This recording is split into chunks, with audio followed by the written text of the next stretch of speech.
Really quick, I just wanted to go over IV and earnings and how IV affects contracts due to the Vega, why they continue to increase even if it's not moving in the correct direction.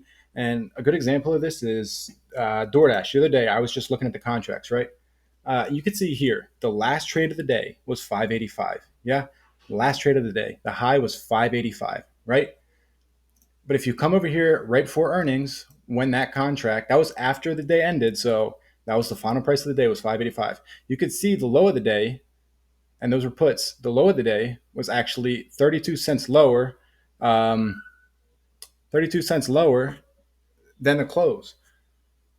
And yet the contract still remained at the highest price of the day for this last trade. And it's because of this right here, IV.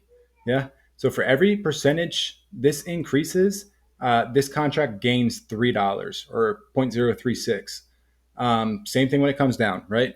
Which is what an IV crush is.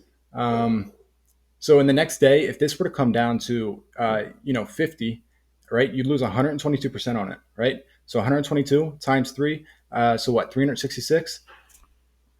So $366 on this 585 was which you would lose on the next day, not even including the theta, which is 1.62. Um, so again, what I've also been talking about with people is that the delta has to outweigh the vega. So it would need to move enough for the delta outweigh the vega, right?